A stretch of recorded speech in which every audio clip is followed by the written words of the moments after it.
Hello students, welcome to Padalkal English Academy and Banishankar English Academy. Government of Karnataka ಬಿಟ್ಟಿರತಕ್ಕಂಥ second PUC question bank English question bank ನಲ್ಲಿ ಬರುವ first poem ದಲ್ಲಿ 1 mark questions ಗಳನ್ನ ಇವತ್ತು discussion ಮಾಡ್ತೀನಿ.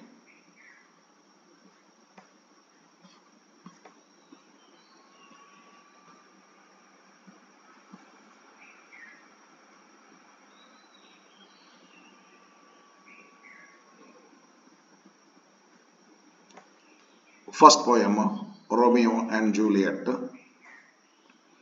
Multiple choice questions. Question number 1, match the following comparisons with respect to the extracts from Romeo and Juliet. Romeo, Juliet, Juliet's fellow dancers, crows ಅಂತಾರ. Crows ಅಂತಂದ್ರೆ Juliet's fellow dancers. New snow on a raven's back, Romeo, a snow widow, Juliet. ಇದನ್ನ ಮಾಡ್ಕೊಂಡ್ರೆ matching ಮಾಡ್ಬೇಕಂತ ಹೇಳ್ತಾರೆ. Matching ಮಾಡಿದ್ರೆ ಏನಾಗ್ತದೆ? Romeo new snow on a raven's back, second Juliet snow widow, second third first, second, third, first. This answer will be correct.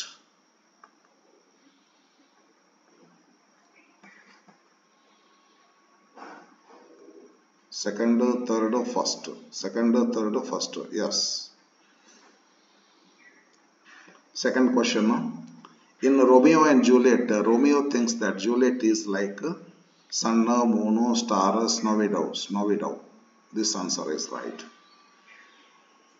Third question, in the poem Romeo and Juliet, dash is like a rich jewel in an Ethiopian. Juliet ಆಗ್ತೈತ್ರಿ. A option correct ಆಗ್ತೈತಿ. Fourth question, in Romeo and Juliet, whose beauty is too rich for use and for earth too dear? Juliet's beauty. C option correct ಆಗ್ತೈತಿ. Question number 5. Identify the mismatched combination among the following with respect to Romeo and Juliet. A rich jewel in an Ethiopian. ಹೌದು, Juliet correct ಅದ ರೀ. ಇದು ಇವ್ರೇನಂತಾರೆ mismatched ಅಂತಾರ. Mismatched ಅಲ್ಲ, ಇದು rightly matched. Teaches the torches to burn bright, Juliet. Day in night, Romeo. Face of heaven, the sky ಆಗಬೇಕು, dance floor ಅಂತಾರೆ ಇವರು. ಇದು ರಾಂಗ್ ಅದ, ಮಿಸ್ ಮ್ಯಾಚ್ ಅದ. ಕರೆಕ್ಟ್ ಆನ್ಸರ್ ಡಿ ಆಗ್ತದೆ. Question number 6, Romeo and Juliet dash is described. In Romeo and Juliet, dash is described as a gentle, loving and black proud. Night ಇದು. B option correct ಆಗ್ತೈತೆ. Next, 7th question. In Romeo and Juliet, dash had never seen true beauty till that night.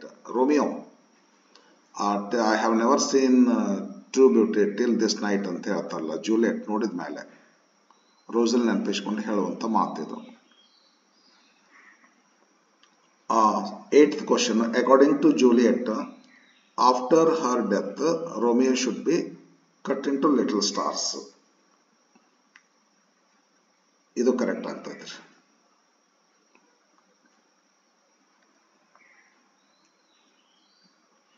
Next 9th question, according to Juliet, the world will be in love with night because the day is too rich for use, too dear for earth. No, Romeo comes on Raven's back. ಇರಬಹುದು ನೋಡೋಣ. Romeo cut into little stars and make the face of heaven so fine. Definitely so beautiful ಅಂತದ. ಇದು correct ಆಗ್ತದೆ. ಹಾಗಾಗಿ ಯಾವಾಗ beautiful night ಕಾಣ್ಲಿಕ್ಕೆ ಆಗ್ತದ, ಇಡೀ ಜಗತ್ತು ನೈಟ್ ಜೊತೆಗೆ ಫಾಲ್ ಆಗ್ತೈತಿ. Fall in love with the night. Juliet herself hangs upon that. No. C answer right ಆಗ್ತದೆ. 10th question. According to the poet of Romeo and Juliet, evaluate the following. Right or wrong? Statement ಕೊಡ್ತಾರ, reason ಕೊಡ್ತಾರ. The world will pay no. The world will not pay worship to this garrison. ಇದು correct ಅದರ. Juliet's beauty has made the face of heaven so fine. No, stars ಇದನ್ನ ಮಾಡ್ತೈತಿ ಅಂದ್ರೆ statement correct ಅದ, reason wrong ಅದ ರೀ. Statement is true but reason is false, ಇದು right ಆಗ್ತೈತಿ.